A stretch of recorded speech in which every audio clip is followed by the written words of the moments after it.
Os voy a presentar una oportunidad de proyecto. Creo que como empresarios tenemos que estar detectando oportunidades de negocio, oportunidades de mejora y formo parte de un grupo que pensamos que hay una oportunidad de mejora en el título de la jornada es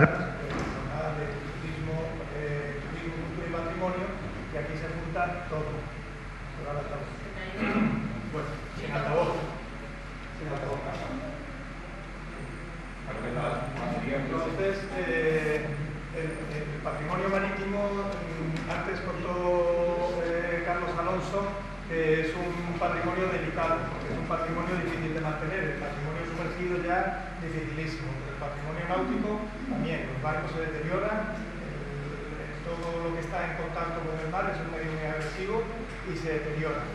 Entonces, tenemos muchísimas experiencias en Cádiz.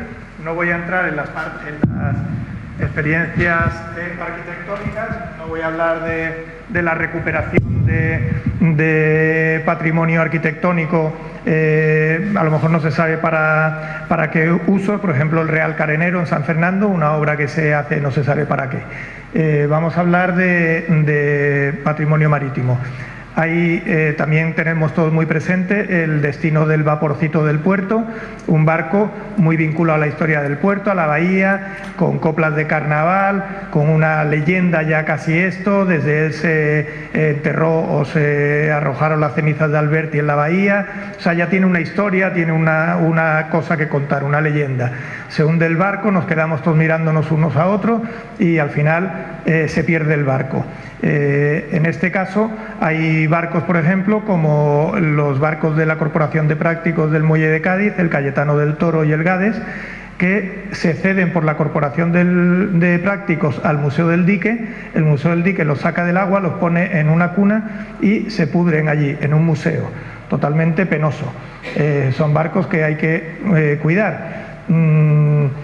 Pensando en esto, y como el Cano va a cumplir 90 años, pues ya hay voces que dicen que el Cano algún día pues tendrá que dejar de navegar o dejará de navegar. Yo particularmente pienso que donde mejor está el Cano es navegando y que pague la cuenta a la Armada, hablando un poco en plata. Si el Cano no estuviese navegando, costaría una fortuna tenerlo en disposición de ser visitado y probablemente se deterioraría rápidamente, pero navegando pues está en magníficas manos, ¿no? Tiene que estar a son de mar, que se dicen los barcos, y nadie mejor que la Armada. ¿Qué tenemos en Cádiz que podemos sacarle muchísimo más jugo de lo que le sacamos? Pues tenemos un evento único, exclusivo, que no tiene nadie más, que es estético, con un poderío, que es la salida del barco una vez al año en su crucero de instrucción de Guardia Marina. Es un espectáculo, si quieres, castrense, lo organiza la Armada, pero es estéticamente muy bonito. Hay cañonazos, banderas, uniformes, desfiles, velas, barcos en el agua, vítores, gorras, tal. ¿Qué nos pasa? Que no le sacamos el jugo. A eso van los familiares de los guardiamarinas y nadie más. Tenemos ahí un diamante en bruto, podemos hacer una mini gran regata todos los años. ¿Qué tenemos que hacer para esto? Pues cada uno tenemos que hacer una cosa. Nadie, digamos, por sí mismo puede hacer de eso un éxito, pero si la Armada ya pone el barco, el muelle pone el atraque, un colectivo como este de Cádiz con el Cano en el que participo pone divulgación y actividades paralelas, otra empresa como Animarte o las que haya de animación del patrimonio pone una actividad para niños que Javi la ha hecho ya y la tiene diseñada, y esto, pues si la pone, todo suma. Si los remolcadores echan agüita por las mangueras cuando el barco está saliendo, una cosita más. Si el barco de Transmediterránea que está atracada toca la sirena, una cosita más. Si la misa que dan en Santo Domingo a las 10 de la mañana la ponen en televisión española porque desde Cádiz en vez de Teruel, una cosita más. Y entonces todos tenemos la oportunidad de sumarnos a proyectos que en definitiva son proyectos corales y que si se gestionan adecuadamente ya tenemos los mimbres y lo que nos queda es hacer el cesto. Hay múltiples ejemplos de experiencias de estas que han salido fantásticamente. La más bestial de todas tal vez sea el Camino de Santiago, que empezó siendo, no sé si en Cádiz queremos el Camino de Santiago, que empezó siendo una maravilla y ahora mismo puede ser casi un horror, pero es un ejemplo clarísimo de lo que una idea bien gestionada puede llegar a generar. O sea, eso da de comer a toda una comarca, sin ir tan lejos, pero está el descenso del Sella. El descenso del Sella no es más que una travesía en piragua por un barco del norte, por un río del norte. Ahora mismo hay una población entera comiendo de eso. Hay gente que alquila Land Rover, gente que arregla piragua, gente que alquila piragua, guías que te recogen cuando llegas abajo y te llevan al otro lado, establecimientos de hostelería, todo tipo de negocios vinculados al descenso del Sella, que ya no es un fin de semana, es un montón de años. Yendo a otro ejemplo, la Bogalonga en Venecia. Empiezan siendo 4 picaos que salen a remar en barcos tradicionales por el Gran Canal, un fin de semana, y se convierte en una concentración de miles de personas en barcos tradicionales. Ya se suman las piraguas, tal, lo único que no van es motos de agua, gracias a Dios, pero ya van kayaks de mar, piraguas, tal, y es una enorme concentración de barcos por el Gran Canal. Nosotros lo que pensamos es que la salida del Juan Sebastián Elcano tiene ese potencial de ser un evento cultural, porque lo es. La Armada tiene una enorme tradición y una gran cantidad de historia que contar respecto al barco y respecto a otras cosas que no son propiamente del barco. Es cultura marítima y puede ser un dinamizador turístico importante, que además cumple otra misión, que es la desestacionalización. Si el barco saliese en agosto, pues no nos importa mucho porque estamos llenos, pero el 13 de enero sería una magnífica fecha para que la bahía de Cádiz estuviese llena de gente que viene a ver al Juan Sebastián Elcano. Ahora mismo lo tenemos a huevo, con, digamos, el tirón de españolidad que hay frente al independentismo, si queréis llamarlo así, pero todo lo que es pues un poco del sentimiento patriótico, que hay clientes que lo tienen. Vamos a hablar desde un punto de vista absolutamente industrial. Nosotros podemos vender un producto que habría mucha gente que lo compraría, una jura de bandera en San Juan de Dios, un homenaje a a quien quieras, hablar de Lezo, pues todas estas cosas que a alguna gente nos puede parecer romántico y tal, pero aparte detrás tienen un montón de potencial turístico, potencial económico, empleo y dinamización. No me voy a enrollar más.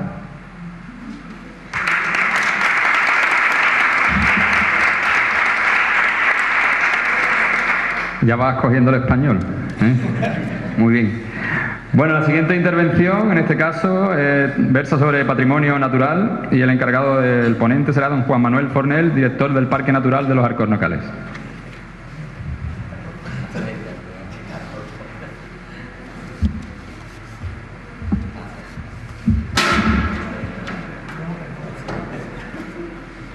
Bueno, buenas tardes. Vamos a ver primero un vídeo, porque estaba también previsto que vinieran otro compañero de una empresa de avistamiento de aves que no ha podido venir, pero creo que ha dejado un vídeo y si os parece lo vemos y luego ya os cuento un poquito del patrimonio natural de la provincia.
Bueno, habéis visto unas cuantas imágenes fundamentalmente de la parte del Estrecho de Gibraltar, aquí en la provincia de Cádiz, ¿no? Yo, después de agradecerle a la ETC que nos deje también un espacio a lo que es el patrimonio natural de nuestra provincia en esta jornada, pues bueno, quería empezar explicando también un poquito el porqué, la importancia del patrimonio natural. Casi todo lo que hemos escuchado hasta ahora, lógicamente, estaba relacionado con el patrimonio histórico, con el patrimonio cultural, pero no nos podemos olvidar que estamos en la provincia de Cádiz, estamos en Andalucía, al sur de Europa, en la cuenca del Mediterráneo, en un espacio que ha sido habitado por el hombre desde hace milenios. Entonces, nosotros no podemos comprender tampoco a día de hoy nuestro patrimonio natural, nuestros espacios naturales, nuestros parques naturales en la provincia de Cádiz, sin la mano del hombre que ha estado pues configurando todos estos espacios. Tenemos, por tanto, dentro de ello un patrimonio natural importante, pero también un patrimonio cultural muy importante. Y no solo un patrimonio cultural material, muchos de las imágenes que habéis visto y muchos de los monumentos que se nos vienen a la cabeza en nuestra provincia están en espacios naturales. Bolonia está dentro del Parque Natural del Estrecho. Las Torres Almenara que hemos visto ahí, muchas están en el Parque Natural del Estrecho, otras están en el Parque Natural de la Breña, ligado, como se decía antes, a una historia, ¿no? A cómo ya Estrabón nos decía que se avistaban los atunes desde las torres, desde lo alto de los acantilados de Barbate, y se daba la orden para colocar las almadrabas. Pero es que la bahía de Cádiz está rodeada de un parque natural en el que tenemos pues monumentos o equipamientos tan importantes como puede ser el castillo de Santipetri, pero todas las infraestructuras que estaban ligadas a lo que era el patrimonio defensivo, por ejemplo, durante la Guerra de la Independencia, baterías como la de Urrutia y otras muchas baterías que están en el entorno, por ejemplo, de San Fernando. Se ha hablado del Carenero, que también lo tenemos dentro de un espacio natural protegido, ¿no? Y así podríamos seguir alargándonos. Las primeras pinturas rupestres que tenemos con representación de embarcaciones cruzando el estrecho, la tenemos en las pinturas rupestres de las Altas, en Jimena, dentro del Parque Natural Los Alcornocales.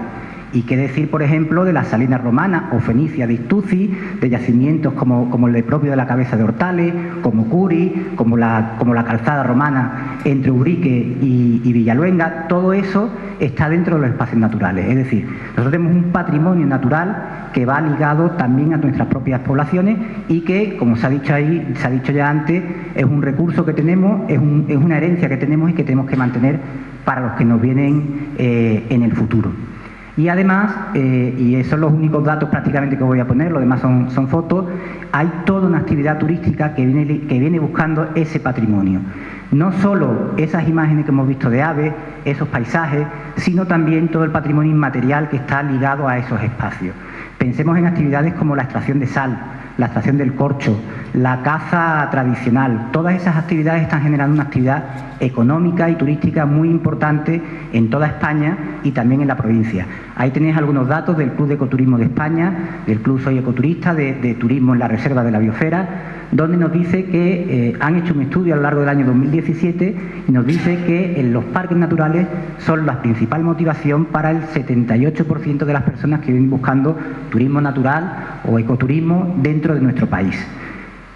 Veis ahí que además los viajeros que vienen buscando ese patrimonio, ese ecoturismo, que normalmente además vienen buscando poblaciones del interior, que ya es un elemento también destacado e importante, pues tienen una actividad económica, generan alrededor de los 60 euros por persona al día, algunos superan los 60 euros por persona al día, pero sobre todo también quieren desarrollar otra serie de actividades. No solo buscan el alojamiento, sino que buscan acercarse a las tradiciones, a la cultura del sitio en el que están, como esta mañana comentaban desde Prado del Rey, ¿no? Un poco esa esencia que es lo que se viene buscando, ¿no?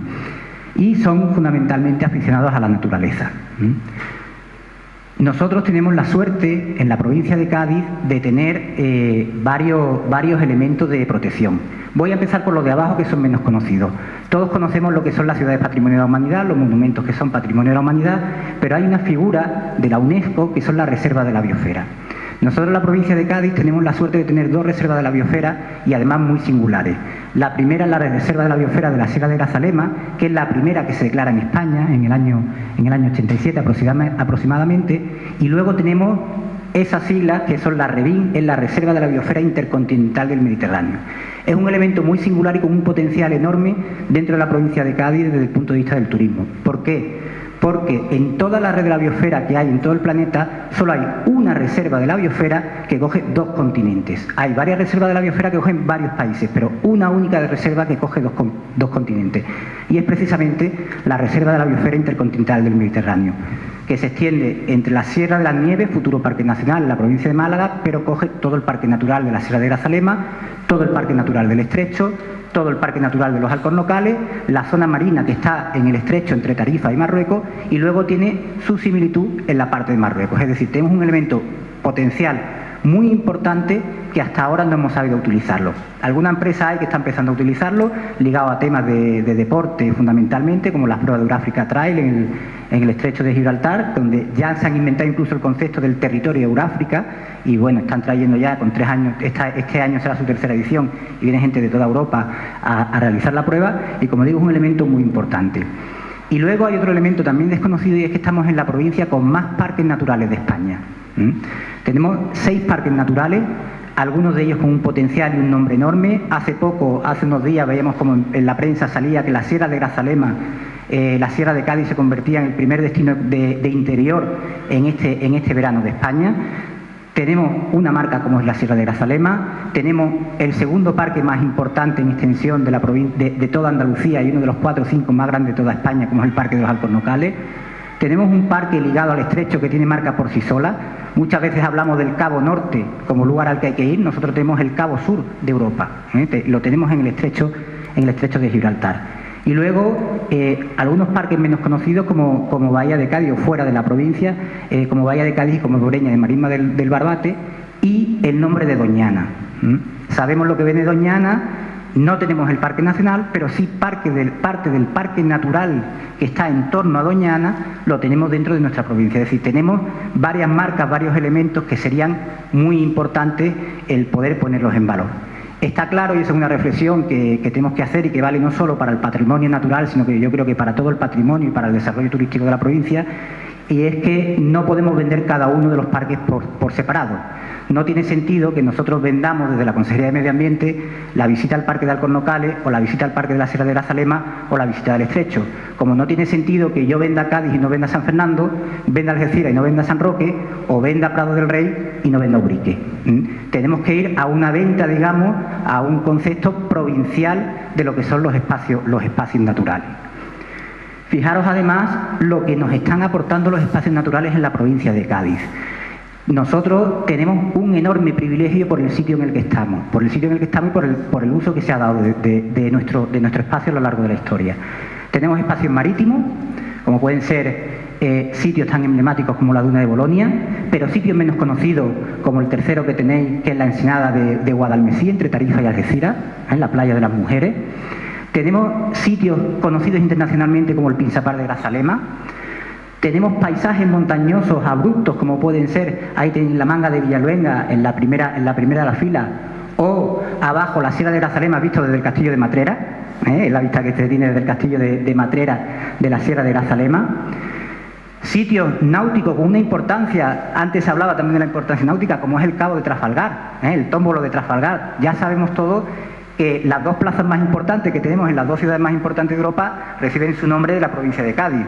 La plaza de Trafalgar y la plaza del Trocadero, los dos en espacios naturales, el tómbolo de Trafalgar y el Trocadero en el Parque Natural de la Bahía de Cádiz. Pero tenemos otra serie también de elementos que son muy desconocidos y que están ahí con un potencial enorme. Tenemos el único sitio de todo el continente europeo donde podemos ver esa vegetación que tenéis ahí al lado del Cabo de Trafalgar y que tenéis en esa misma fila al final al lado de la Sierra de Grazalema, en los bosques de niebla en torno al estrecho de Gibraltar, en torno a la Sierra del Aljibe. Esa vegetación se corresponde a otra época geológica, al terciario, no al cuaternario, pero sobre todo se corresponde a otra latitud. Es decir, para ver algo similar a eso tenemos que irnos a las Islas Madeira, a Cabo Verde, a las Azores o a La Gomera. No hay nada exactamente igual en todo el continente europeo. Igual que los pinsapos podemos ver en Rusia, podemos ver en Marruecos, pero no podemos verlo en ningún sitio.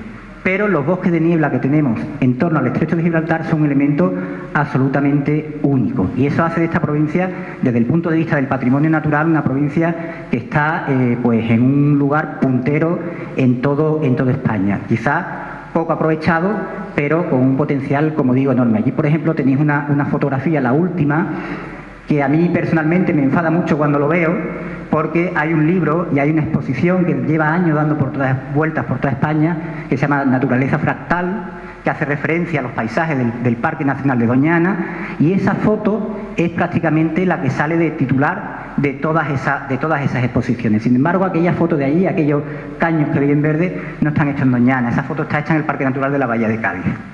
Para nosotros un sitio de mosquito, muchos lo vemos como un sitio de mosquito, y sin embargo doña Ana lo pone como portada de sus publicaciones y lo pone como portada de sus exposiciones por todo el país. Tenemos además una suerte, y es que el turista que viene buscando, el ecoturista, viene buscando fundamentalmente el poder realizar actividades y busca experiencias únicas. Eso lo sabéis vosotros, es un elemento también pues muy común con todos los elementos patrimoniales. Y ahí nuevamente la provincia de Cádiz, nuestros espacios naturales, ya sean protegidos o no protegidos, pues tienen un potencial que no tiene parangón, yo creo que no solo en el país, sino que yo creo que prácticamente en toda Europa. ¿Por qué? Pues porque estamos en el Estrecho de Gibraltar. El Estrecho de Gibraltar ha sido siempre un sitio de paso. Todos los que vivimos en la costa, yo vivo en Cádiz, todos los que vivimos en la costa sabemos la importancia, y lo acaban de decir, de todo lo que el mar nos ha traído. Lo ha explicado en la casa del cónsul y lo hemos estado viendo a lo largo de toda la mañana y toda la tarde, ¿no? Todo lo que ese patrimonio ligado al mar nos ha traído. Bueno, pues la ubicación en el Estrecho de Gibraltar, ese mar, ese contacto entre los dos mares, ha sido un sitio de contacto de culturas, pero también ha sido un sitio de contacto de biodiversidad. Nosotros tenemos la suerte de poder disfrutar de lo que son las migraciones de aves, pero también de las migraciones de cetáceos. Para ver esos cetáceos nos podemos ir a Canarias, pero es que resulta que nosotros aquí, y los compañeros de Turmares saben de eso muchísimo, estaban por aquí esta mañana, aquí tenemos casi más especies residentes de cetáceos de lo que podemos encontrarnos en Canarias. Cuando ellos dicen que vamos a ver orcas, es que vamos a ver orcas, un elemento, otros a lo mejor son accidentales el que podamos verlo, ¿no? Podemos tener la suerte, no, pero podemos asegurar que vamos a ver orcas en la provincia de Cádiz, y esa es una experiencia, yo creo que única, ¿no? Viendo lo que significa, por ejemplo, todo el turismo en torno a los cetáceos en Canarias o por ejemplo, en Argentina, ¿no? Bueno, pues aquí tenemos esas posibilidades. Pero tenemos posibilidades también como todo lo que significa el mundo submarino. Esta mañana se ha hablado también de lo que era el patrimonio arqueológico submarino, el patrimonio subacuático, ¿no? dentro de nuestra provincia, de todo lo que significa. Bueno, pues nosotros tenemos también un patrimonio natural submarino, subacuático de primer orden. Hay mucha gente que se va a hacer submarinismo a aguas frías o a aguas cálidas, pero es que nosotros en Tarifa tenemos aguas frías y aguas cálidas. Es que podemos ver las dos cosas. Es que debajo de los acantilados de Santipetri tenemos corales naranjas. Y lo mismo tenemos debajo de los acantilados del Parque de la Breña, por cierto, el acantilado más grande y más alto de toda Andalucía Occidental, con 100 metros de altura, ¿no? Es decir, todos esos son experiencias que la gente viene buscando, y todo eso son experiencias y posibilidades que nosotros le estamos ofreciendo.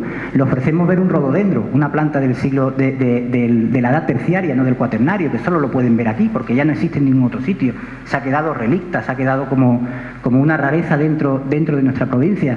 Podemos ver caídas de agua como esas que veis ahí, la Garganta del Capitán en Algeciras, muchas veces utilizada para rodar series, documentales, etcétera. Bueno, más que documentales, anuncios, donde lo que nos están poniendo son imágenes que aparentemente están rodadas en las selvas del Amazonas, y sin embargo son paisajes de la provincia de Cádiz, la Garganta del Capitán, el Río de la Miel, toda esa parte. Pero hay otras muchas posibilidades, como decía, de experiencia. Tenemos una actividad salinera muy importante, con salinas de interior y de costa. Podemos sacar sal en la Bahía de Cádiz, pero podemos sacar sal en Prado del Rey, también en una salina romana, bueno, romana o fenicia, ¿no? Ahí está el origen. Ellos le ponen salina romana, pero el origen es salina fenicia, ¿no? Con un yacimiento arqueológico importantísimo justo al lado. Pero es que también podemos hacer espeleología en toda la Sierra de Grazalema, en el complejo de Motilla, en el término municipal de Jerez, ya pegado a Corte de la Frontera. Y podemos ver actividades tan tradicionales y muy poco aprovechadas hasta ahora como puede ser un descorche. Un descorche como no se puede ver en ningún otro sitio, con un árbol que solo se da en el Mediterráneo, en una selva que está considerada la mejor selva y la última selva de Europa, el sitio donde National Geographic rodó su primer documental de naturaleza en España, lo rodó aquí en la provincia de Cádiz hace ya unos cuantos años, y con posibilidades, por ejemplo, como puede ser un turismo astronómico que está en auge y que a día de hoy prácticamente no lo estamos desarrollando en la provincia de Cádiz. Y para todo eso, pues tenemos una serie de elementos. Antes se ha hablado con algún tema que, bueno, uno puede estar de acuerdo, no puede estar de acuerdo, ¿no? Que si la administración es enemigo del empresario, yo creo que no. Todos tenemos que colaborar y tirar hacia el mismo sitio. Nosotros entendemos los parques naturales como un elemento patrimonial que está ahí, que nuestra obligación como Consejería de Medio Ambiente, en este caso, es cuidarlo, pero no solo cuidarlo, sino ponerlo al servicio del ciudadano. Hay una gradación de espacios naturales en la Ley de Espacios Naturales de Inventario en España, que nos dice que hay una serie de espacios que son para la investigación, la reserva de la biosfera, los parajes naturales, y hay espacios que son para el disfrute puro y duro, como los parques periurbanos, por ejemplo, los pinares del puerto de Santa María o los pinares de la Barrosa. Pero en medio de todo eso están los parques naturales. Y la Ley de Espacios Naturales a nosotros lo que nos dice es que los espacios naturales son espacios que hay que conservar por los valores que tienen. Habéis visto algunas imágenes que nos hacen reflexionar sobre el valor natural y ambiental que tiene esta provincia, pero también son espacios que son para el desarrollo económico de las poblaciones que viven en su interior. No podemos conservar nuestros espacios naturales en una burbuja de cristal.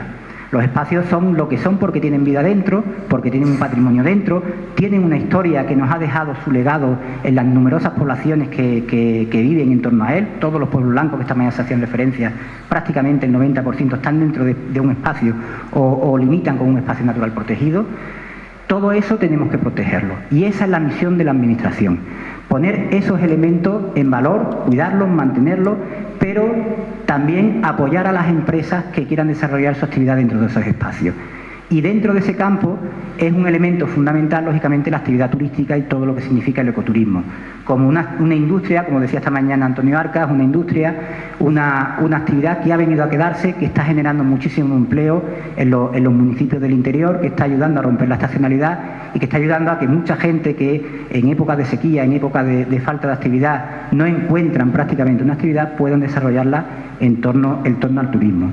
Nosotros para eso tenemos una red de equipamiento muy amplia en toda la provincia, en todos nuestros espacios naturales. Ahí tenéis los puntitos verdes, centros de visitantes, senderos, miradores, carriles bici, embarcaderos, que tienen dos funciones fundamentales.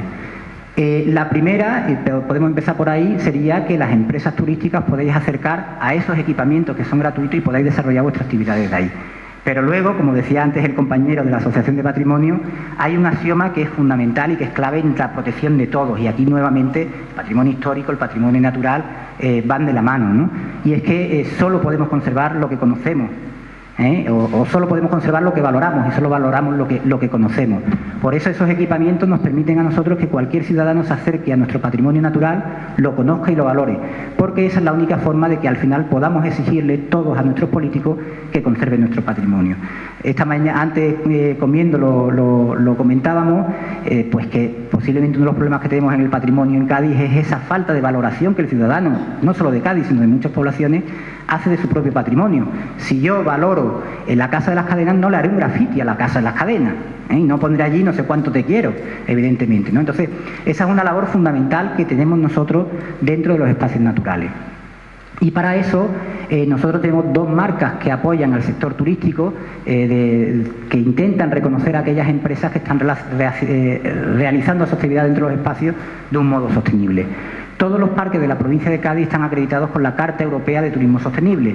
Ese es un sello que marca y que establece la Federación Europar, una federación de espacios naturales de toda Europa, no solo de la Unión Europea, sino de toda Europa, en la que están aquellos espacios naturales en los que se actúa desde el punto de vista turístico de un modo razonable, de un modo sostenible y, muy importante, donde la actividad turística se lleva a cabo de la mano de las empresas. Nos exigen tener un foro permanente de diálogo, de contacto entre las empresas turísticas y los espacios naturales, para marcar por dónde tienen que ir las pautas en los próximos años. Y tenemos una marca Parque Natural de Andalucía, que muchas empresas las tienen. Hay muchas empresas de la AETC que tienen la empresa marca Parque Natural de Andalucía, que le acredita como que están desarrollando su actividad de modo sostenible dentro de un espacio natural. Y por último, quería simplemente haceros una referencia a esas siglas que escuchamos muchísimas veces todos, que es la ITI, la Iniciativa Territorial Integrada, que, como sabéis, llega a la provincia de Cádiz, por suerte o por desgracia, digo yo siempre, por suerte porque es mucho dinero, por desgracia porque llega por lo que todos sabemos que llega, ¿no? Por la situación socioeconómica que tenemos en nuestra provincia. Nosotros, desde el punto de vista de medio ambiente, también tenemos una ITI de medio ambiente, una ITI que lógicamente busca generar empleo en los espacios naturales y que tiene varias líneas que creo que son importantes y que os voy a decir prácticamente muy por encima. La primera es eso que tenéis ahí, Cádiz Fotonatura, y empiezo por ahí porque es lo más inminente. Queremos poner a Cádiz como el primer destino de naturaleza de España. Es un objetivo muy ambicioso, pero estamos empeñados en ello. Viendo todo lo que hay, viendo el dinero que nos llega, si los técnicos que estamos en la Junta de Andalucía, en este caso en el área de medio ambiente, no somos capaces de hacerlo, será el momento de que todos nos peguéis gorrazos, pero no solo a los políticos, sino a los técnicos que al final nos han pedido las ideas y nos han pedido la forma de hacerlo, ¿no? Cádiz Fotonature es la primera feria de fotografía que se va a hacer en España. Tiene el apoyo, por ejemplo, de Canon. Canon ha dejado el patrocinio de otras ferias que tenía de turismo ornitológico en toda España, por ejemplo la del Delta del Ebro, y se ha venido con nosotros.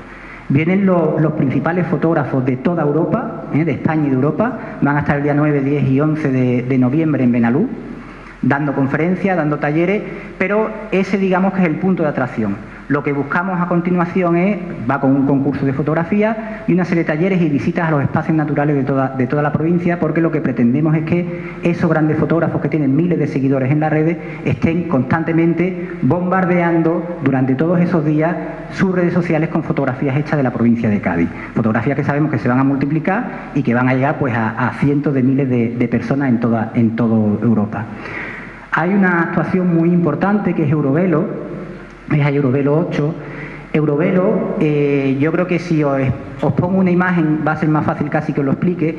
Si pensar en las carreteritas que hay en el norte de Europa, en Holanda, esas carreteras muy llanas donde van las familias con los niños haciendo turismo, pues eso es Eurovelo.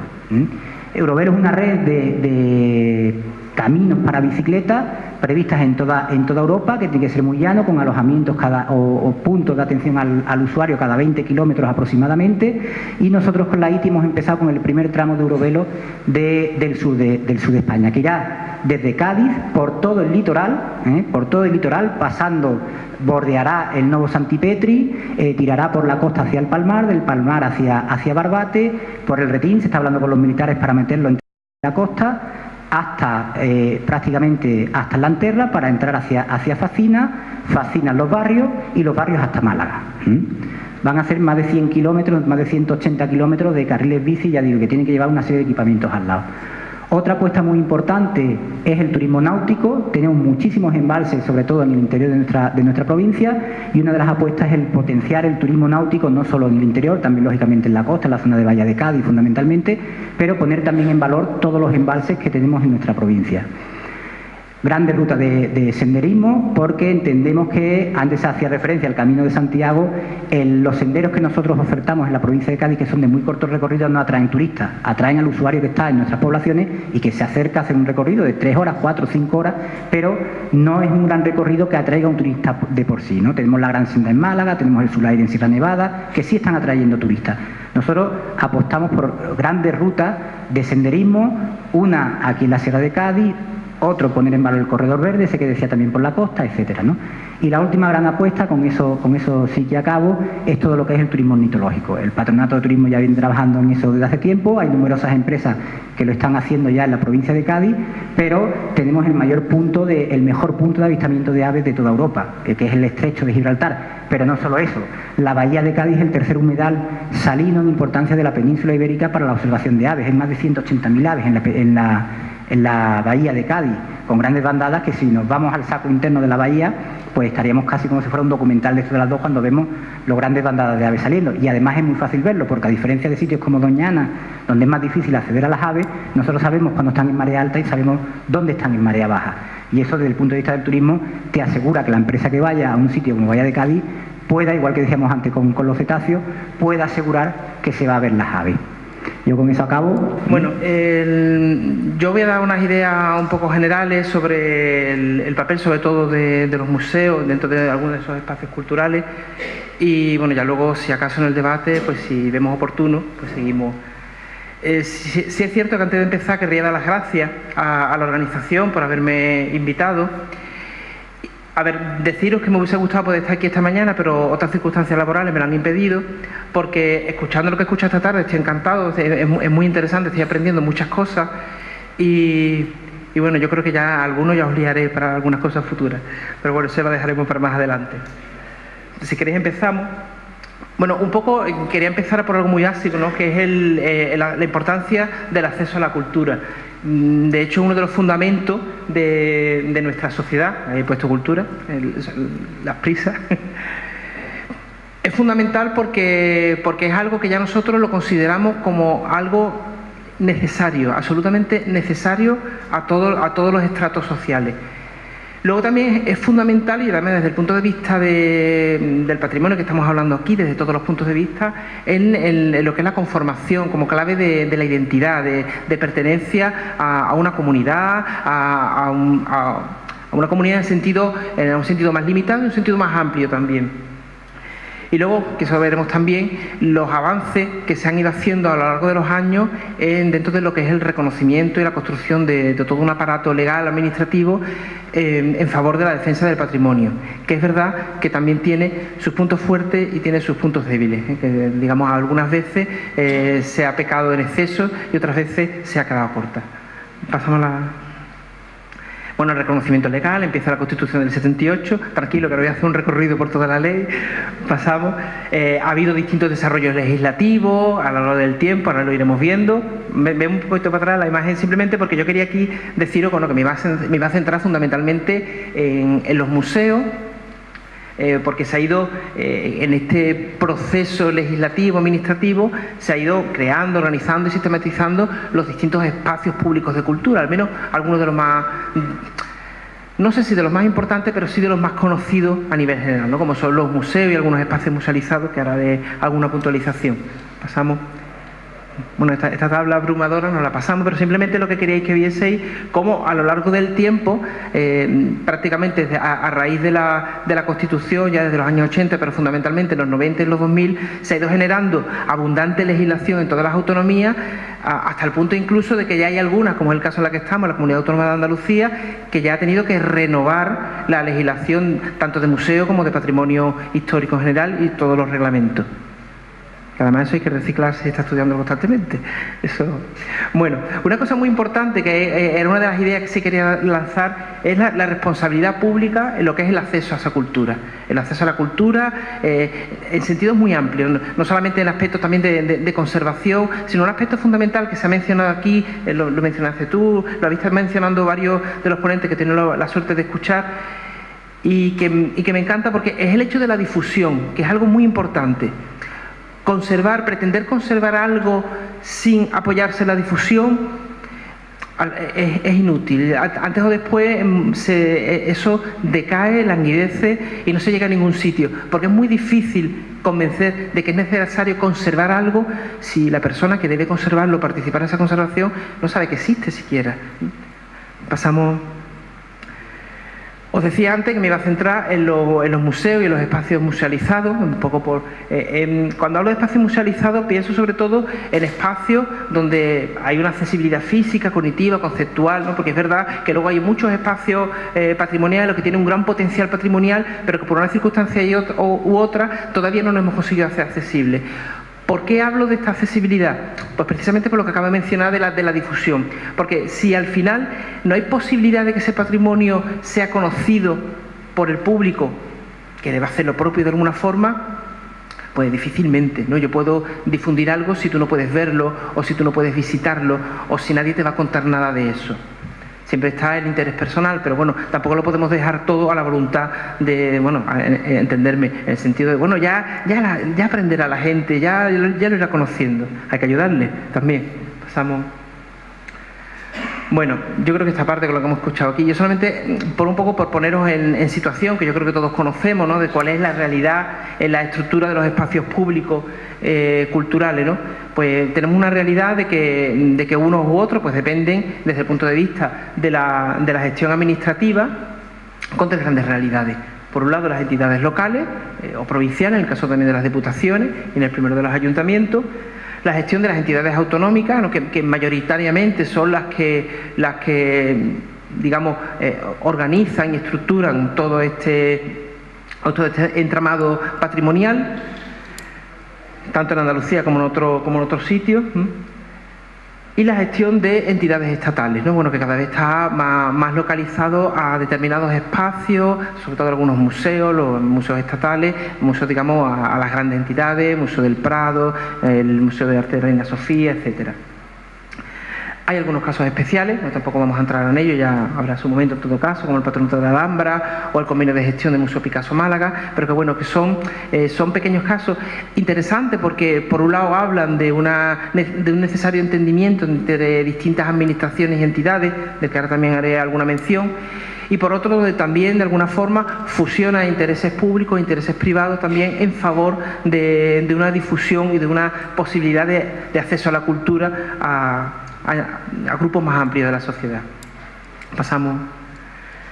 En cuanto a los modelos de gestión pública de espacios culturales, que quizá aquí es una de las cuestiones, ¿no? que de alguna forma más nos determinan en esta gestión, bueno, es que seguimos de alguna forma este modelo europeo mediterráneo de la gestión patrimonial, sobre todo de los museos, de los espacios culturales.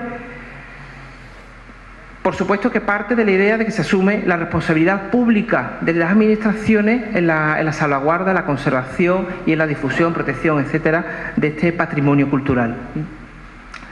¿En qué se caracteriza?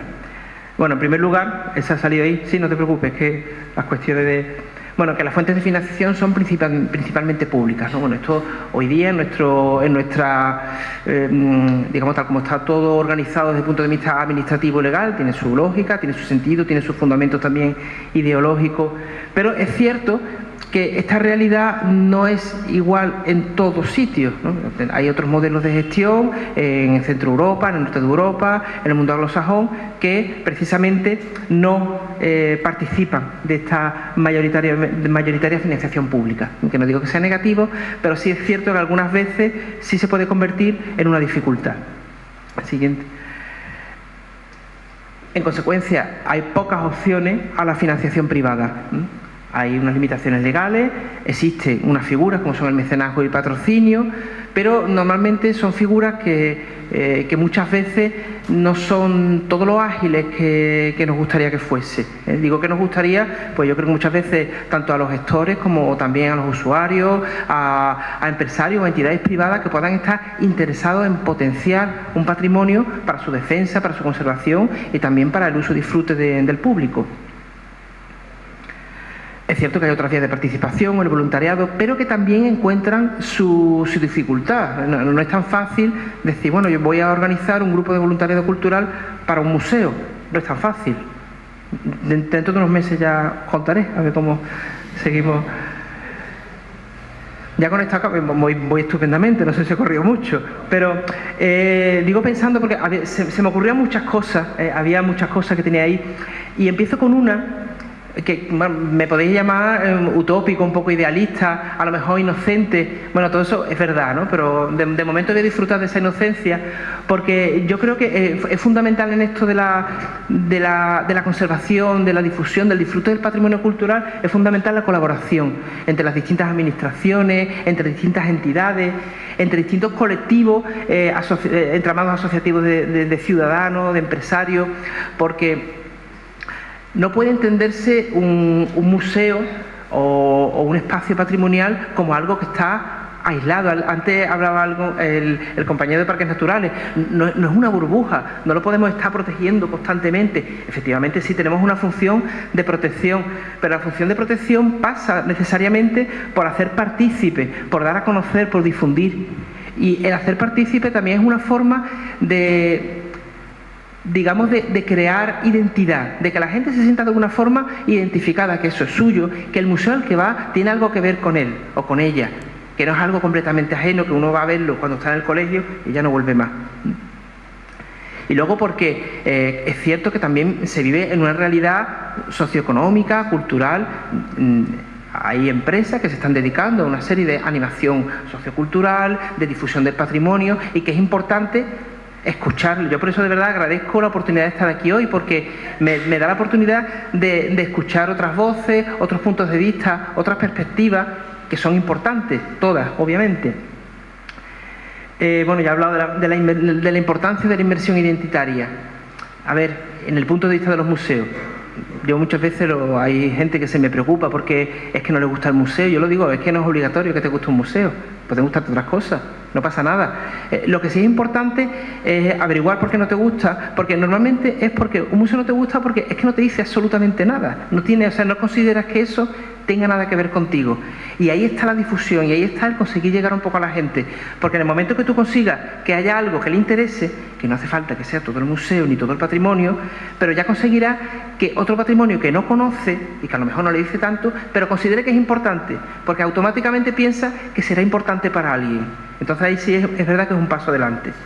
Pues nada, yo me quería quedar con esas dos ideas, fundamentalmente la importancia de la colaboración a muchos niveles, y la importancia de la difusión. Me diréis, con la colaboración incluso, dice, bueno, que es que no es tan fácil.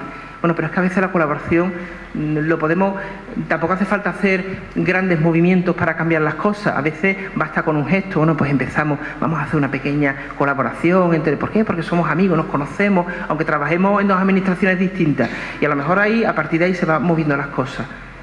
Bueno, a lo mejor dentro de unos años pues digo otra cosa distinta, pero hoy día me quedo con esta ilusión de que las cosas se pueden ir cambiando poco a poco.